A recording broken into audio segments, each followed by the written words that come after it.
The views and opinions expressed here on Wrestling Winedown are those of the host and do not necessarily reflect the official policy or position of any other agency, organization, employer, or company. What's up, guys? It's Lo, and you are tuned in to Wrestling Winedown, a female-founded and hosted podcast dedicated to professional wrestling and our favorite adult beverage. I feel like the Jake Something Girlies 100% manifested this episode. I am so honored to be joined by Jake Something, who is an independent wrestler that has been making waves on the indies. You may have also seen him wrestle on AEW Dark, Impact Wrestling, and New Japan Pro Wrestling. Jake is spilling the wine on all things pro wrestling, including how he fell in love with the sport to training at the ROH dojo, his first match, and some of his favorite matches and opponents that he's had thus far. Jake is also spilling the wine on his future, what he wants to accomplish next in pro wrestling, and if he plans to sign with a company. And of course, I could not have Jake on the show without discussing the Jake Something Girlies. If you follow us on social media, you've definitely seen us talk about this, but now we're going back to the humble beginnings. We're talking about the start of the Jake Something Girlies, how Jake feels about the group, and also the collaboration between myself and Jake to create a shirt that is now sold on his pro wrestling tee shop. So grab your favorite glass of bubbly. We're going in for the 3 count.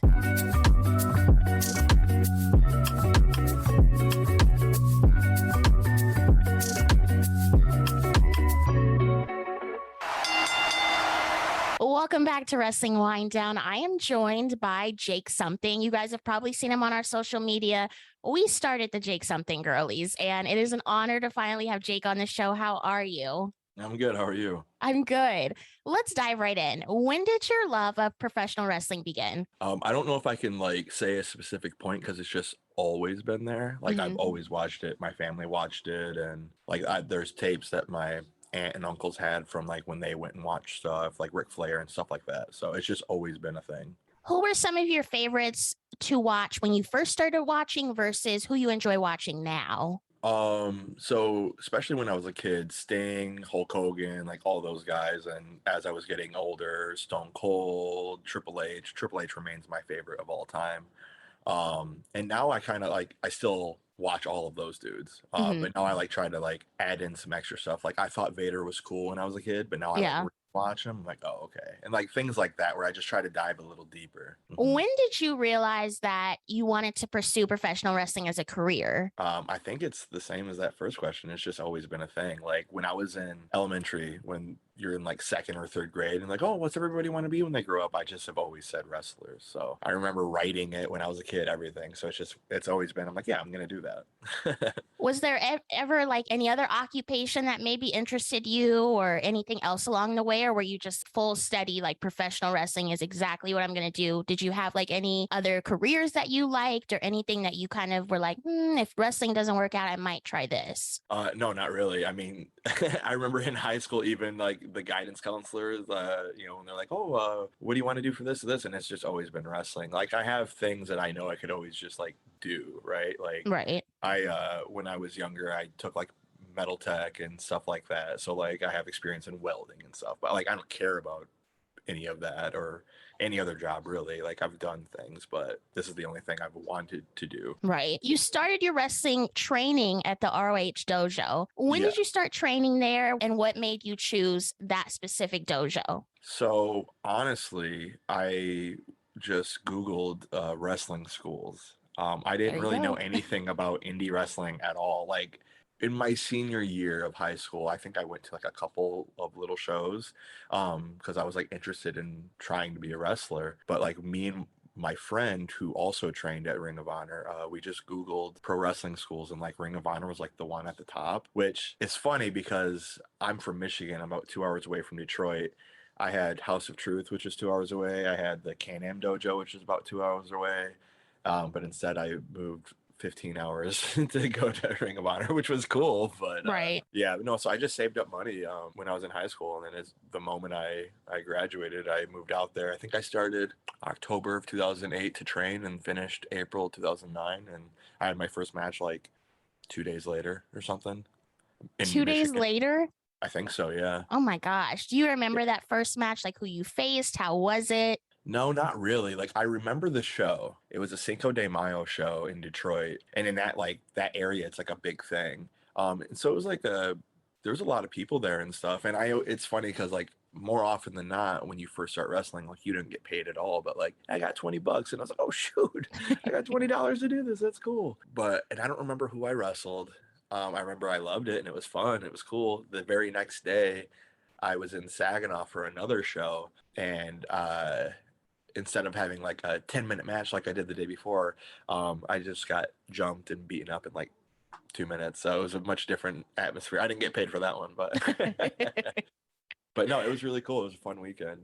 So looking back on that first match, you say you don't remember who you faced. You remember where it was. Do you remember if you had any regrets on maybe something that you could have been better at or something that you could have done it differently in that match? Not for the first one. Like I do that stuff a lot now. And I mean, I've always done that throughout like my whole career, but like, I just remember being excited, I was like, cool, it was like really, really fun. It was cool. Like even the first, few years, like if I messed up or anything, it's like, live and learn, I guess. I don't Right. harbor that stuff too much. And cause sometimes mistakes make it cooler. Yeah. What have been some of your favorite matches that you've competed in along your 12 years of wrestling so far, over 12 years? Ooh, I have like a whole history catalog of matches with Rohit Raju because him and before I trained, I was a backyard wrestler, and I used to wrestle in his backyard. So like when I was in high school, I wrestled at Rohit Raju's house. So I had matches with him there. Him and I had matches on small independent shows. We had a match at Ring of Honor. We had a match at Impact. Like, I mean, we've like went through hell and back. It's been cool. So he's probably number one on the list for sure.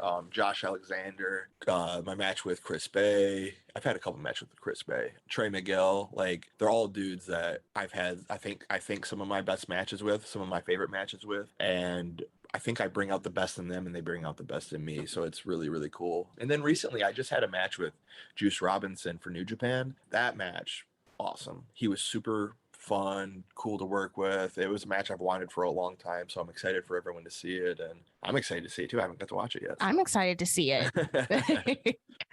We have to dive into the Jake Something Girlies. So yeah. I posted a video, I think May or June in the summer, and it was at the BLP show, and you were coming out, and I forgot what I captioned it. I think I just said "Rise Up, Jake Something Girlies." I was just right. Just joking around. Yeah, and I don't know how you found it. I don't know if someone sent it to you. I don't know if it came across. Like, I'm so curious how you even found it. And I was just surprised at the traction that it gained. Like, people love you. If I had to guess, like more often than not, stuff is just sent to me. Either like somebody DMs it to me or something like that. That's usually how it is. And I thought it was cool. I thought it was funny and stuff like that. It was cool. Like whenever I see that stuff, I just think it's cool. From there, then we went and we designed the I'm a Jake Something Girl shirts, which a lot of people have really loved. You put the idea in a tweet. So can you explain the original idea of the shirt? And then how has the response been from all of your fans, including, the females, male, non-binary, etc.? Oh, I mean, the responses seem super positive. Like, it's just cool. Like I know guys and girls that both have bought the shirt. I think it's cool. Like if I was on the opposite end and I was just like a fan buying a shirt, I would wear that shirt. I think it's right. Cool. And I think what's different too is that it's not black. And I saw that a lot of people were like, Jake, why don't you have it in black? And you're like, everything else is in black. Like, I'll just put something out. I think the pink was a nice touch, but I've seen a lot of positive feedback as well. And the original idea was from Paul Heyman, right? Yeah, I mean, because I don't remember, like, you tweeted something about the girl. I don't remember what you said, but I was like, I just thought of that, like, oh, the Paul Heyman thing. And it turns out it worked pretty well. It did. What has it been like to know that you have like this girly army behind you? I mean, it seems like every time now you tweet something or you have a match or you show like a clip of you doing something crazy in the ring, you have at least a couple girlies that are like totally right there behind you. I feel all powerful. No, it's cool. It's it's fun. It's cool. And I just like in general, the support feels cool and feels good. So I like it. You've had an amazing career thus far. You've worked on the independents, but you've also been able to work in Impact. You've been on AEW Dark. Let's talk a little bit about AEW Dark. So you've had a couple appearances on there. I know you faced Danhausen, and you faced, who else did you face on there? Seidel, Danhausen, Jay Lethal. Is that it? I can't remember. I feel like there's one more, but I can't remember. I know the most recent was Danhausen. Yeah, that was super fun too. Yeah. And it's cool. The cool thing about that match too is I went down there. It was the same time that I wrestled Seidel, and like Danhausen's a good friend of mine. And when I told him that I was going to be down there, he's like, "Oh, awesome! I'm going to try to have a match with you because I'm scheduled to be there too." I'm like, "Cool." And then I get there, and he had to come late because he had like another thing to do prior that day. And when we got there, they didn't have him like slotted for any matches, so he just was like, "Oh, shoot." So he went up to Tony. He's like, "Hey, can I wrestle Jake, please?" And I mean, it was just so like, Tony goes, "Yeah, cool, we'll put it up." It was like that easy. Like, okay, sweet. So like I wrestled earlier that day, and it was just cool. How is the atmosphere at AEW Dark? I mean, I know it's kind of a bigger caliber than Impact. Obviously, it's a bigger caliber than the independents. Like, what is the atmosphere going in there as, an independent wrestler?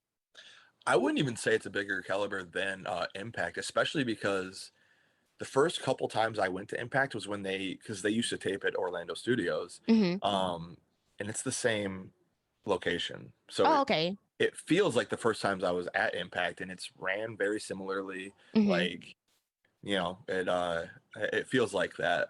But and it felt good. Like I love Impact. It was like a little home, Right. But when I did Dark, it was really cool. Everyone was super respectful, and I had like a lot of friends there anyways. And then even the people that I didn't necessarily know, they were very respectful to me too. And it was a good atmosphere. Everything felt good, didn't feel abrasive. Sometimes you go somewhere new, like, it can get a little abrasive or something like that. It didn't feel like that to me. So that was good. So looking into the future, what do you want to accomplish next in your career? I see these tweets. People are like, who should AEW sign? Who should WWE sign? And I always see your name mentioned, but what do you want to do next in your career? I don't even know. Like I want it all, right? So I just want to make sure that I go wherever feels the best and fits the best. Like, because I'm having a good time doing what I'm doing now. I like being able to do whatever I want, and eventually I'll sign something, but I don't know what it's going to be. I love working with New Japan. I love doing all the independents. I love the little stuff I did with AEW. I love the stuff I did with Impact.